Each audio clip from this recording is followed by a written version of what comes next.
Hello guys, welcome to Spector Moto vlogs. So നമ്മളുടെ അടുത്ത് നിന്നുള്ളത് നമ്മളുടെ അപ്രിലിയ RS457 ആണ്. ഇതിൻ്റെ വൈറ്റ് കളറാണ് കേട്ടോ നമ്മളുടെ കയ്യിലുള്ളത്. നമുക്ക് 3 കളർ വേരിയൻസിൽ അവൈലബിൾ ആണ്. ഒരു വൈറ്റ് വരുന്നുണ്ട്, ഒരു റേസിംഗ് സ്ട്രൈപ്സ് എന്ന് പറഞ്ഞിട്ടൊരു കളർ വരുന്നുണ്ട്, പിന്നെ ഒരു പ്രിസ്മാറ്റിക് ഡാർക്ക് എന്ന് പറഞ്ഞിട്ടൊരു കളർ വരുന്നുണ്ട് കേട്ടോ. നമുക്കിപ്പോൾ ഈ ബൈക്ക് ടെസ്റ്റ് ഡ്രൈവിന് നമുക്ക് റിവ്യൂ ചെയ്യാനായിട്ട് തന്നേക്കുന്നത് നമ്മളുടെ തൃശ്ശൂരുള്ള അവറാൻ അസോസിയേറ്റ്സ് എന്ന് പറഞ്ഞിട്ടുള്ള ഒരു ഷോറൂമാണ് കേട്ടോ. നിങ്ങൾക്ക് ബുക്കിംഗ് എന്തെങ്കിലും ആവശ്യമുണ്ടെങ്കിൽ നിങ്ങൾക്ക് അവരെ കോൺടാക്റ്റ് ചെയ്യാം. ഞാൻ നമ്പരെല്ലാം ഡിസ്ക്രിപ്ഷനിൽ കൊടുത്തേക്കുന്നതാണ്. പിന്നെ നമുക്ക് ഇപ്പോൾ അപ്രിലിയയുടെ 2 ബൈക്ക്സ് ഇനിയിപ്പോൾ ടൂണോ 457 ലോഞ്ച് ആയിട്ടുണ്ട്. അത് വരുമ്പോഴത്തേക്ക് നമുക്കൊരു 5 lakhs അണ്ടറിലായിരിക്കും വരുന്നത്.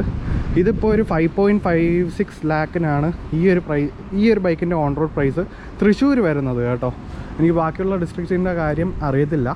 നിങ്ങൾക്ക് ഇപ്പോൾ ഇതിനെക്കുറിച്ച് എന്തെങ്കിലും എൻക്വയറി ഉണ്ടെങ്കിൽ ഞാൻ ഷോറൂമിൻ്റെ നമ്പർ കൊടുത്തേക്കാം, അവരെ ഒന്ന് കോൺടാക്ട് ചെയ്താൽ മതി. ഫുൾ ഡീറ്റെയിൽസ് പറഞ്ഞു തരുന്നതായിരിക്കും. എൻ്റെ ഒരു പേഴ്സണൽ ഫേവറേറ്റ് കളർ എന്ന് പറയുമ്പോഴത്തേക്കും ഈ ഒരു വൈറ്റും നമ്മളുടെ റേസിംഗ് സ്ട്രൈപ്സ് എന്ന് പറഞ്ഞിട്ടൊരു കളറുമാണ് കേട്ടോ. പിന്നെ നമുക്ക് ബൈക്കിൻ്റെ ഫ്രണ്ട് സെക്ഷനിൽ നിന്ന് തന്നെ സ്റ്റാർട്ട് ചെയ്യാം. ഇവിടെ നോക്കിക്കഴിഞ്ഞാൽ നമുക്ക് ബൈക്ക് ഫുള്ള് നോക്കിക്കഴിഞ്ഞാൽ പക്ക ഒരു സൂപ്പർ ബൈക്കിൻ്റെ ഒരു ഡിസൈനാണ്. നമ്മളുടെ RS V4 ടൂണോ V4ൻ്റെയൊക്കെ ആ ഒരു സെയിം ഡിസൈനിലാണ് നമുക്ക് ഈ ഒരു ബൈക്കും കിട്ടുന്നത്. സാധാരണ നമുക്കിപ്പോൾ KTM അങ്ങനത്തെ ബൈക്സൊക്കെ വെച്ച് നോക്കുമ്പോഴത്തേക്കും ചെറിയ ബൈക്കുകളിൽ വരുമ്പോഴത്തേക്കും നമ്മളുടെ ബിഗ്ഗർ ബൈക്സിൻ്റെ ചെറിയൊരു സിമിലാരിറ്റി വരുള്ളൂ.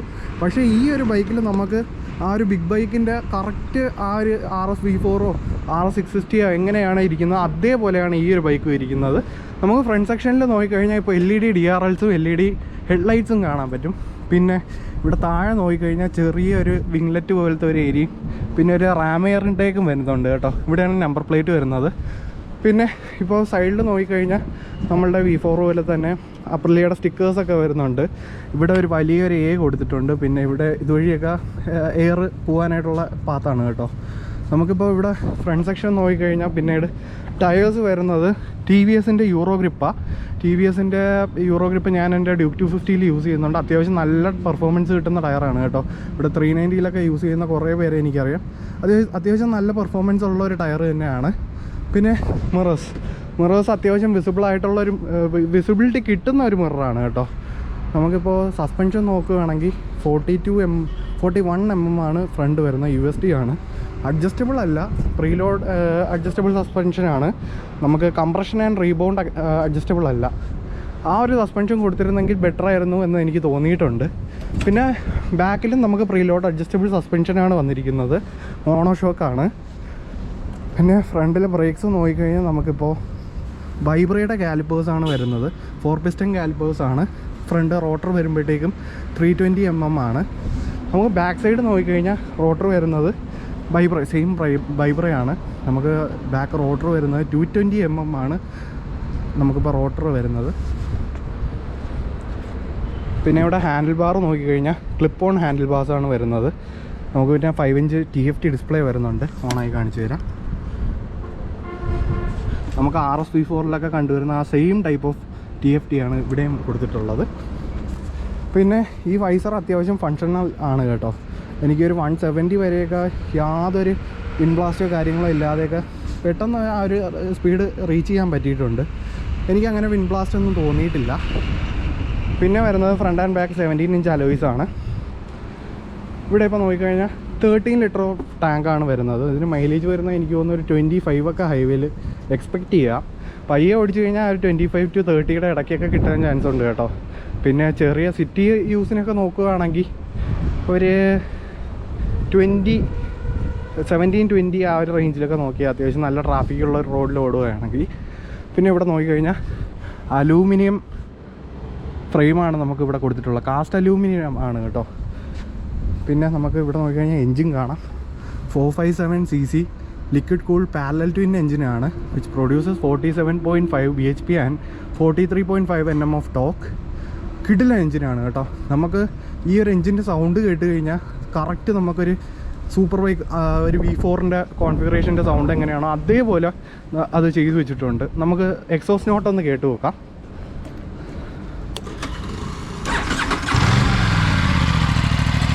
നമുക്ക് അണ്ടർബെല്ലി എക്സോസ്റ്റ് ആണ് കേട്ടോ വരുന്നത്.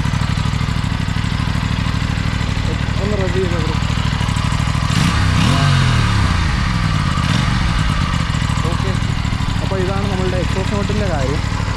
നമുക്ക് പിന്നെ ബാക്കിയുള്ള കാര്യങ്ങളൊക്കെ നോക്കിക്കഴിഞ്ഞാൽ നമുക്ക് സീറ്റ് ഹൈറ്റൊക്കെ വരുന്നത് 800 mm ആണ്. എനിക്കൊക്കെ പ്ലാന്റഡ് ഫൂട്ടാണ് വന്നത് കേട്ടോ. പിന്നെ പില്ലിയൻ സീറ്റും അത്യാവശ്യം കുഴപ്പമില്ലാത്ത ഒരു സ്പോർട്സ് ബൈക്ക് വെച്ച് നോക്കുമ്പോൾ അത്യാവശ്യം കുഴപ്പമില്ലാത്ത കംഫേർട്ട് കിട്ടുന്നുണ്ട്. സീറ്റ് റൈഡറിൻ്റെ സീറ്റ് ഇച്ചിരി ഹാർഡായിട്ടാണ് ഫീൽ ചെയ്തത്. പില്ലിയൻ കംഫേർട്ടിൻ്റെ കാര്യം എനിക്ക് വലുതായിട്ട് അറിയത്തില്ല. ഫ്രണ്ട്സിനെ കൊണ്ടുപോകാൻ പറ്റും. അപ്പോൾ നമുക്ക് ഇൻഡിക്കേറ്റേഴ്സ് വരുന്നത് ഈ നമ്മളുടെ DRLസിൻ്റെ സൈഡിൽ കൂടെയാണ് കേട്ടോ വരുന്നത് ഇൻഡിക്കേറ്ററൊക്കെ. ഇത് മറ്റേ ഫ്ലോയിങ് ടൈപ്പൊക്കെ വന്നിരുന്നെങ്കിൽ അത്യാവശ്യം കാണാൻ നല്ല ലുക്കായിരുന്നേനെ. പിന്നെ നമുക്കിപ്പോൾ വണ്ടിയുടെ മീറ്ററിൻ്റെ സൈഡ് നോക്കാം. മീറ്റർ 5 ഇഞ്ച് TFT ആണെന്ന് ഞാൻ പറഞ്ഞു. ഇവിടെ നമുക്ക് ഇൻഡിക്കേറ്ററിൻ്റെ ലൈറ്റ് കാണാൻ പറ്റും. ABSൻ്റെ വാർണിംഗ് ലൈറ്റ് വരുന്നുണ്ട്. പിന്നെ നമ്മളുടെ പാസ് ലൈറ്റിൻ്റെ ഒരു ലൈറ്റ് കാണാൻ പറ്റും, ന്യൂട്രൽ. പിന്നെ അത്യാവശ്യം എല്ലാ കാര്യങ്ങളും വരുന്നുണ്ട്. എൻജിൻ ലൈറ്റ് വരുന്നുണ്ട്. പിന്നെ ഇവിടെ നമ്മളുടെ റൈഡിംഗ് മോഡ് കാണാൻ പറ്റും. റൈഡിംഗ് മോഡ് നമ്മൾ ഇതിലാണ് കേട്ടോ സ്വിച്ച് ചെയ്യുന്നത്. ഈ ഒരു ബട്ടൺ വെച്ചിട്ടാണ്. ഇപ്പോൾ സ്പോട്ടിലാണ് കിടക്കുന്നത്. ഇതാ ഇപ്പോൾ ഈക്കോ ആയിട്ടുണ്ട്. പിന്നെ റെയിൻ. അപ്പോൾ ഈ റെയിനിലും ഈക്കോയിലും ആയിരിക്കും അത്യാവശ്യം ഇലക്ട്രോണിക്സ് ഏറ്റവും കൂടുതൽ വർക്ക് ചെയ്യുന്നത് കേട്ടോ. പിന്നെ ട്രാക്ഷൻ കൺട്രോൾ സ്വിച്ചബിൾ ട്രാക്ഷൻ കൺട്രോളാണ്. നമുക്കിതിൻ്റെ ലെവൽസൊക്കെ അഡ്ജസ്റ്റ് ചെയ്യാൻ പറ്റും. ഇവിടെ ഒരു സൈഡ് സ്റ്റാൻഡ് വാർണിംഗ് വരുന്നുണ്ട്. ഇവിടെ വരുമ്പോഴത്തേക്ക് ഗിയർ പൊസിഷൻ ഇൻഡിക്കേറ്റർ കാണാം. പിന്നെ നമ്മൾ ഈ ഒരു സ്വിച്ച് വെച്ചിട്ടാണ് കേട്ടോ ഈ ഒരു ക്ലസ്റ്റർ കൺട്രോൾ ചെയ്യുന്നത്. ഇവിടെ നമുക്ക് ഫോൺ കണക്ട് ചെയ്തിട്ട് മ്യൂസിക്കൊക്കെ കേൾക്കാൻ പറ്റും നമ്മളുടെ ഹെൽമെറ്റിൽ ഇൻ്റർകോം വെച്ചിട്ട്. പിന്നെ ഫോൺ കോൾ അറ്റൻഡ് ചെയ്യാനുള്ള സംഭവങ്ങളൊക്കെ ഇതിലാണ് സെറ്റ് ചെയ്യുന്നത്. ഇതിൽ നമ്മളുടെ ബൈക്കിൻ്റെ സർവീസ് പീരീഡ് ഇൻ്റർവൽ എത്രയായി, temperature, engine temperature, cooling temperature എത്ര ഉണ്ടെന്ന് കാണിക്കും, ബാറ്ററി വോൾട്ടേജ്, അങ്ങനത്തെ കാര്യങ്ങളാണ് ഇവിടെ വരുന്നത്. ഇവിടെ ഒരു ടൈം കാണിക്കും. പിന്നെ നമ്മളുടെ കറണ്ട് അറ്റ്മോസ്ഫിയറിക് ടെമ്പറേച്ചറാണ് ഇവിടെ കാണിക്കുന്നത്. ഇവിടെ ഒരു ഫ്യൂവൽ ഗേജും വരുന്നുണ്ട്. ഇവിടെ ഒരു ഫ്യൂവൽ റേഞ്ചും വരുന്നുണ്ട് കേട്ടോ. ഈ റേഞ്ച് അത്ര ആക്യുറേറ്റ് ആയിട്ട് എനിക്ക് ഫീൽ ചെയ്തില്ല. കുറച്ച് കൈ കൊടുക്കുമ്പോഴത്തേക്കും ആ റേഞ്ച് കുറയുന്നുണ്ട്. അത് എല്ലാ ബൈക്സിലും കണ്ടുവരുന്നതാണ്. റേഞ്ച് നല്ലത് കാണിച്ചിട്ട് കൈ കൊടുക്കുമ്പോഴത്തേക്കും റേഞ്ച് കുറയുന്നത്. 2 ട്രിപ്പ് മീറ്റർ വരുന്നുണ്ട്. ഇവിടെ തന്നെ മാക്സിമം സ്പീഡ്, ഫ്യൂവൽ കൺസപ്ഷൻ എല്ലാം കാണിക്കും. ഇപ്പോൾ 17 ഇത് കാണിക്കുന്നത്. പിന്നെ ഇവിടെ നോക്കിക്കഴിഞ്ഞാൽ ടാക്കോമീറ്റർ കാണാൻ പറ്റും. പിന്നെ ഇവിടെ സ്പീഡോമീറ്റർ വരുന്നുണ്ട്. അപ്പോൾ മീറ്ററിൻ്റെ കാര്യങ്ങൾ ഇത്രയൊക്കെ വരുന്നുള്ളൂ. പിന്നെ ഇത് നമുക്ക് ലാപ്പിൻ്റെ ടൈമൊക്കെ സെറ്റ് ചെയ്തിട്ട് ചെക്ക് ചെയ്യാനായിട്ടുള്ളതാണ് കേട്ടോ. ഇവിടെ സ്വിച്ചസിലൊക്കെ നോക്കുമ്പോഴത്തേക്കും ഇവിടെ ഡിമ്മ് ബ്രൈറ്റിൻ്റെ ഒരു സ്വിച്ച് കൊടുത്തിട്ടുണ്ട്. ഇവിടെ ഇൻസ്ട്രുമെൻറ്റ് ക്ലസ്റ്ററിൻ്റെ കൺട്രോൾസ്, ഇൻഡിക്കേറ്റർ വരുന്നുണ്ട്, ഹോൺ വരുന്നുണ്ട്. പിന്നെ വരുന്നത് എൻജിൻ സ്റ്റാർട്ട് ബട്ടണും കിൽ സ്വിച്ചും ഇൻറ്റഗ്രേറ്റഡ് ആയിട്ടാണ് വരുന്നത്. ഇത് ഞാൻ മറ്റേ റൈഡിംഗ് മോഡ് മാറ്റുന്നതിനെക്കുറിച്ച് ഞാൻ നേരത്തെ പറഞ്ഞായിരുന്നല്ലോ, അതിനുള്ളൊരു സ്വിച്ചാണ്. പിന്നെ ലിവേഴ്സ്, അഡ്ജസ്റ്റബിൾ ലിവേഴ്സ് നമുക്ക് ഒരു ആക്സസറി ആയിട്ട് വാങ്ങാൻ പറ്റും കേട്ടോ. നമുക്ക് എന്തൊക്കെ ആക്സസറീസാണ് വാങ്ങാൻ പറ്റുന്നതെന്ന് വെച്ചാൽ സീറ്റ് കൗള് വാങ്ങാൻ പറ്റും, പിന്നെ ക്വിക്ക് ഷിഫ്റ്റർ വാങ്ങാൻ പറ്റും. അങ്ങനെ കുറച്ച് ആക്സസറീസ് വരുന്നുണ്ട്. ഞാൻ എല്ലാത്തിൻ്റെയും ലിസ്റ്റ് വീഡിയോയിൽ ഇൻക്ലൂഡ് ചെയ്തേക്കാം. പ്രൈസ് ലിസ്റ്റ് കാര്യങ്ങളെല്ലാം കൊടുത്തേക്കാം. അപ്പോൾ നമുക്കിപ്പോൾ ബാക്ക് സൈഡ് നോക്കുകയാണെങ്കിൽ നമ്മളുടെ RS-V4 അതിലൊക്കെ കണ്ടുവരുന്ന പോലെ തന്നെ ഒരു M ഷേപ്പിലൊരു ടൈൽ ലാമ്പ് കാണാൻ പറ്റും കേട്ടോ. പിന്നെ ഈ ഒരു ടൈൽ സെക്ഷനാണ് വരുന്നത്. വേറെ മഡ്ഗാർഡോ കാര്യങ്ങളോ ഒന്നും വരത്തില്ല. സോ ചെളി മഴയത്ത് ചെറുതായിട്ട് തെറിക്കാനുള്ള ചാൻസ് ഉണ്ടോ എന്നൊരു ഡൗട്ടുണ്ട്. അപ്പോൾ ബാക്കി കാര്യങ്ങൾ നമുക്ക് ബൈക്ക് ഓടിച്ചിട്ട് സംസാരിക്കാം. എൻ്റെ റൈഡിങ് പോസ്റ്റർ എന്ന് പറഞ്ഞു കഴിഞ്ഞാൽ ഭയങ്കര അഗ്രസീവായിട്ടുള്ള നമ്മൾ RC390 പോലത്തെ ഒരു അഗ്രസീവായിട്ടുള്ള ഒരു റൈഡിങ് പോസ്റ്ററൊന്നുമല്ല. എന്നാൽ നമുക്ക് നിഞ്ച 300 R3 അതിലൊക്കെ ഇരിക്കുന്നത് പോലെ അത്ര കംഫർട്ടബിൾ ആയിട്ടുള്ള ഒരു റൈഡിങ് പോസ്റ്ററും അല്ല. നിങ്ങൾക്കിപ്പോൾ ബാക്ക് പെയിൻ കാര്യങ്ങൾ ഇല്ലാത്ത ഒരാളാണെങ്കിൽ അത്യാവശ്യം നിങ്ങൾക്ക് കുഴപ്പമില്ലാതെ ഓടിക്കാൻ പറ്റും കേട്ടോ. പിന്നെ ബൈക്കിൽ റൈഡ് ബൈ വയർ വരുന്നുണ്ട്. പിന്നെ നമുക്ക് ടേൺ ബൈ ടേൺ നാവിഗേഷനും കാര്യങ്ങളെല്ലാം കിട്ടുന്നുണ്ട് കേട്ടോ. ഇതിൻ്റെ ഹെഡ്ലൈറ്റിൻ്റെ വിസിബിലിറ്റിയെ കുറിച്ച് ചോദിച്ചു കഴിഞ്ഞാൽ ഞാനിത് നൈറ്റ് ഈ വണ്ടി ഓടിച്ചിട്ടില്ല. ഇതേപോലെ ഡേ ടൈമിൽ ഇപ്പോൾ ഒരു 20 കിലോമീറ്ററിനകത്തൊക്കെ ഓടിച്ചിട്ടേ ഉള്ളൂ. സോ കറക്റ്റ് എനിക്ക് ആ ഒരു വിസിബിലിറ്റിയുടെ കാര്യം പറയാൻ പറ്റത്തില്ല. പിന്നെ മിറേഴ്സ് അത്യാവശ്യം വിസിബിൾ ആയിട്ടുള്ള ഒരു മിററാണ് കേട്ടോ. പിന്നെ ഗ്രൗണ്ട് ക്ലിയറൻസ് വരുന്ന 160 mm ആണ്. ഭയങ്കര എനിക്ക് അടി തട്ടുന്ന ഇഷ്യൂസ് ഒന്നും ഇതിൽ ഫേസ് ചെയ്തില്ല. പിന്നെ സസ്പെൻഷൻ എങ്ങനെ ഉണ്ടെന്ന് ചോദിച്ചു കഴിഞ്ഞാൽ സസ്പെൻഷൻ ഇപ്പോൾ ഒരു ചെറിയ രീതിക്ക് ഹാർഡായിട്ട് ഇരിക്കുന്നത് പോലെ എനിക്ക് ഫീൽ ചെയ്തു. നമുക്കിതിൽ അഡ്ജസ്റ്റബിൾ സസ്പെൻഷൻ അല്ല വരുന്നത്. നമുക്ക് പക്ഷേ ഇതിൽ USD ഫോർക്ക് വരുന്നുണ്ട്. നമ്മളുടെ നിഞ്ച 300 ആ ഒരു ബൈക്കിലൊക്കെ ആണെങ്കിൽ നമുക്ക് USD ഫോർക്ക് പോലും കമ്പനി തരുന്നില്ല. പക്ഷേ ഇതിൽ കിട്ടുന്നുണ്ട്. പ്രീലോഡ് അഡ്ജസ്റ്റബിൾ സസ്പെൻഷനാണ്. നമുക്ക് കംപ്രഷൻ ആൻഡ് റീബൗണ്ട് അഡ്ജസ്റ്റബിളും കൂടെ ആയിരുന്നെങ്കിൽ ഈ വണ്ടി പക്കയായിരുന്നു കേട്ടോ. ഞാൻ ആ ഒരു കാര്യം ഇതിൽ വല്ലാണ്ട് മിസ് ചെയ്യുന്നുണ്ട്.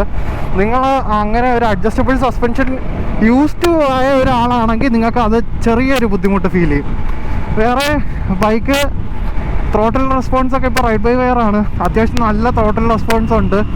നമുക്ക് വണ്ടിയുടെ ഈ എൻജിൻ്റെ കാര്യത്തിനെ കുറിച്ച് സംസാരിക്കുകയാണെങ്കിൽ 457cc ആണ് പാരലൽ ട്വിൻ. നമുക്ക് നമ്മളുടെ ഒരു GT 650 ബാക്കിയുള്ള ട്വിൻ സിലിണ്ടേഴ്സൊക്കെ വെച്ച് നോക്കുമ്പോൾ അതൊക്കെ അത്യാവശ്യം റിഫൈൻഡ് ആയിട്ടുള്ളൊരു എൻജിനാണ് കേട്ടോ. അപ്പോൾ അതിൻ്റെ അത്രയ്ക്കൊരു റിഫൈൻമെൻ്റ് ഇല്ല. നമുക്ക് ഹയർ RPMസിലൊക്കെ പോകുമ്പോൾ ചെറിയ വൈബ്രേഷൻസ് ഒക്കെ വരുന്നുണ്ട്. അത് എല്ലാ ബൈക്സിലും ഹയർ RPMസിൽ ചെറിയൊരു വൈബ്രേഷൻസ് ഫുട് പെക്കിൻ്റെ സൈഡിൽ നിന്നായാലും മിറേഴ്സിൻ്റെ സൈഡിൽ നിന്നായാലും കാണാൻ പറ്റും. ഇപ്പോൾ ഇതിൻ്റെ ഗിയർ ഷിഫ്റ്റ് എന്നൊക്കെ പറഞ്ഞു കഴിഞ്ഞാൽ അത്യാവശ്യം ചെറിയ ഹാർഡായിട്ടുള്ള രീതിക്കായിരിക്കുന്നത്. ടിപ്പിക്കൽ ഇറ്റാലിയൻ ഗിയർ ബോക്സ് ആണ്. ഹീറ്റിംഗ് ഉണ്ടോ എന്ന് ചോദിച്ചു കഴിഞ്ഞാൽ എനിക്ക് ചെറിയ സ്പീഡിലൊക്കെ അത്യാവശ്യം ഇതേപോലെയൊക്കെ ചെറിയ വർക്ക് കിടക്കുന്ന റോഡിലൊക്കെ കയറിയപ്പോൾ കാലിൻ്റെ ഷൂസിൻ്റെ തൊട്ട് മുകളിലായിട്ട് ചെറിയ ഹീറ്റിങ് വന്നിട്ടുണ്ട് കേട്ടോ. നമുക്ക് പിന്നെ ഈ ഒരു ബൈക്ക് ഒരു 50 റേഞ്ചിലൊക്കെ നമുക്ക് 6th ഗിയറൊക്കെ ഇട്ട് കൊണ്ടു നടക്കാൻ പറ്റും. അത്യാവശ്യം നോക്കിങ് ഒന്നും വരത്തില്ല.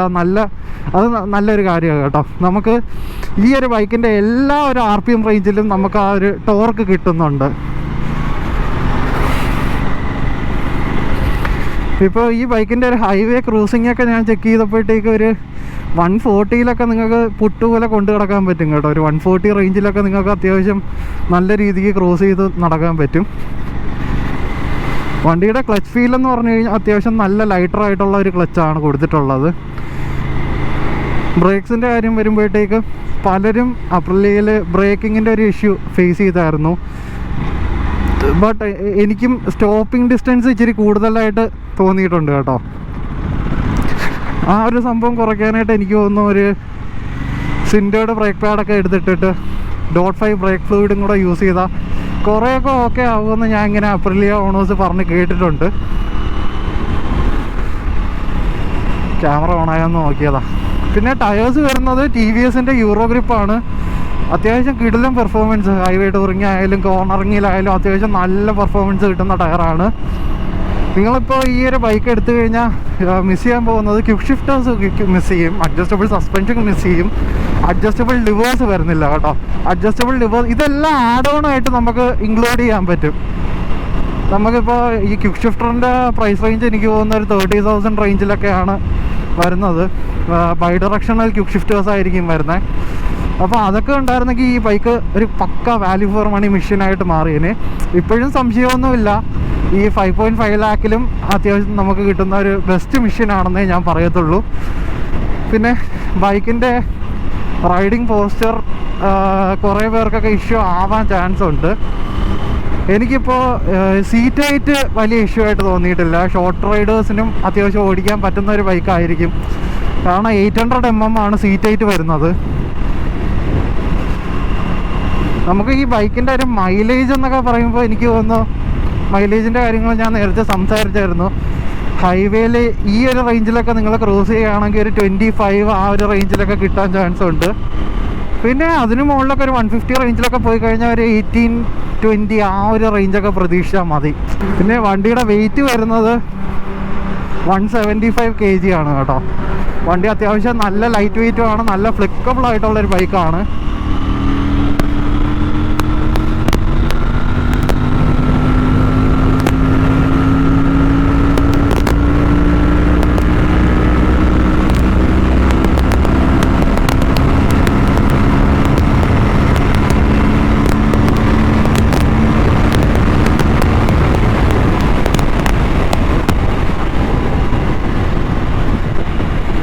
വണ്ടി പെട്ടെന്നാണ് ഈ 150 എന്നൊക്കെ പറയുന്ന ഒരു സ്പീഡ് കയറുന്നത് കേട്ടോ. പിന്നെ ഈ വണ്ടിയിൽ എനിക്ക് ചെറുതായിട്ട് ഫേസ് ചെയ്തിട്ട് ഉള്ളൊരു ഇഷ്യൂ ആണ്, നമ്മൾ ഒരു യൂ ടേണൊക്കെ എടുക്കുന്ന ടൈമിൽ ഹാൻഡിൽ ഫുള്ള് വളയുമ്പോഴത്തേക്കും ഈ ഒരു സൈഡ് കയറിയിട്ട് നമ്മളെ തമ്പിൽ തട്ടുന്നുണ്ട്, ടാങ്കിൽ വന്ന് പ്രശ്നമായിട്ട് നമ്മൾ തമ്പ് അതിൻ്റെ ഇടയ്ക്കായിട്ട് നിൽക്കുന്നുണ്ട്. ആ ഒരു ഇഷ്യൂ മാത്രമേ എനിക്ക് ഫേസ് ചെയ്തിട്ടുള്ളൂ. ബാക്കി കാര്യങ്ങളൊക്കെ നിങ്ങളുടെ ഈ ക്വിക്ക് ഷിഫ്റ്റ് ഇലക്ട്രോണിക്സ് ഒക്കെ പേഴ്സണൽ പ്രിഫറൻസ് ആണ്. ഞാനാണെങ്കിൽ ഇപ്പോൾ എൻ്റെ ഡ്യൂക്ക് 250 ഓടിക്കുന്നത് ഒരു ഇലക്ട്രോണിക്സും ഇല്ലാത്തൊരു ബൈക്കാണ്. എന്നുവെച്ചാൽ അതിൽ ABS ഇല്ല, ട്രാക്ഷൻ കൺട്രോൾ ഇല്ല, ഒന്നും വരുന്നില്ല. പക്ഷേ ഇതിൽ റൈഡിങ് മോഡ്സ് കാര്യങ്ങളെല്ലാം ഉണ്ട്. 3 റൈഡിങ് മോഡ്സ് വരുന്നുണ്ട്. ഒരു റെയിന്, ഈക്കോ, സ്പോർട്ട്. അപ്പോൾ റെയിനിൽ ഈക്കോയിലൊക്കെ ഇട്ട് ഓടിക്കുകയാണെങ്കിൽ നിങ്ങൾക്ക് ഇലക്ട്രോണിക്സ് കൂടുതൽ കിട്ടും. അതിൽ നമ്മളുടെ ബൈക്കിൻ്റെ പെർഫോമൻസിൽ ഇൻ്റർവീൻ ചെയ്യും. നിങ്ങൾക്ക് ഇലക്ട്രോണിക്സിൻ്റെ ഇൻ്റർവെൻഷൻ കുറയ്ക്കാനായിട്ടാണെങ്കിൽ സ്പോർട്ടിലിട്ട് ഓടിക്കുക. പിന്നെ ട്രാക്ഷൻ കൺട്രോൾ വരുന്നത് 3 ലെവൽസ് അഡ്ജസ്റ്റബിൾ ആയിട്ടുള്ള ഒരു ട്രാക്ഷൻ കൺട്രോൾ കൊടുത്തിട്ടുണ്ട്. ഞാനിപ്പോൾ ലെവൽ 1-ലിട്ടിട്ടാണ് ഓടിക്കുന്നത്. ഇത് ഓഫ് ചെയ്യാനും പറ്റും കേട്ടോ.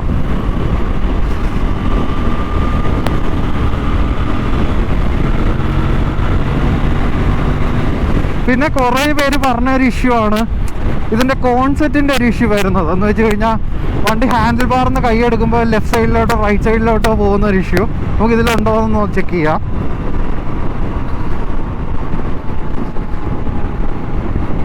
ചെറുതായിട്ട് ലെഫ്റ്റ് സൈഡിൽ പോകുന്നുണ്ട് കേട്ടോ കൈ വിട്ടപ്പോൾ. അത് കുറേ ഓണേഴ്സ് പറഞ്ഞ് ഞാൻ കേട്ടായിരുന്നു. ഞാനിതൊരു ഈ കമ്പനിയെ കുറ്റപ്പെടുത്തി പറയുന്നതല്ല. ചിലപ്പോൾ കുറേ ഫാക്ടേഴ്സ് ഉണ്ട്.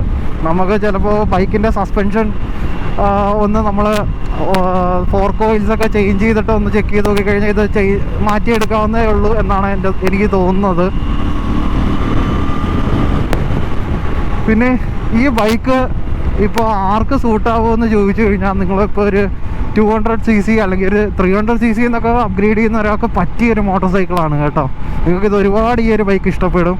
നിങ്ങൾക്കിപ്പോൾ ഒരു 200cc എന്നൊക്കെ അപ്ഗ്രേഡ് ചെയ്യുന്നവർക്ക് നല്ലൊരു അപ്ഗ്രേഡ് ആയിരിക്കും. പിന്നെ അതിന് താഴെയുള്ള അപ്ഗ്രേഡ് ചെയ്യുന്നവർക്കാണെങ്കിൽ ഞാൻ ഈ ബൈക്ക് പ്രിഫർ ചെയ്യത്തില്ല. കാരണം ബ്രേക്കിംഗ് ഒക്കെ അത്യാവശ്യം അറിഞ്ഞിരിക്കണം ഈ ഒരു ബൈക്കിൽ വരുമ്പോഴത്തേക്കും. സർവീസ് കോസ്റ്റ്, സർവീസ് ഇൻ്റർവെൽസ് എന്നൊക്കെ പറയുന്നത് ഒരു നമുക്കൊരു 6000 റേഞ്ചിൻ്റെ അകത്തൊക്കെ ആയിരിക്കും സർവീസ് ഇൻ്റർവെല്ലും. സർവീസ് കോസ്റ്റും 6000 റേഞ്ചിലായിരിക്കും വരുന്നത് കേട്ടോ. അപ്പോൾ ഇത്രയേ ഉള്ളൂ ഇന്നത്തെ വീഡിയോ. വീഡിയോ ഇഷ്ടപ്പെട്ടെങ്കിൽ നിങ്ങളുടെ ഫ്രണ്ട്സിനൊക്കെ ഒന്ന് ഷെയർ ചെയ്ത് കൊടുക്കുക. നിങ്ങൾക്ക് വണ്ടി ബുക്ക് ചെയ്യണമെങ്കിൽ ഞാൻ ഷോറൂമിൻ്റെ നമ്പർ ഡിസ്ക്രിപ്ഷനിൽ കൊടുത്തിട്ടുണ്ട്. So thanks for watching. By.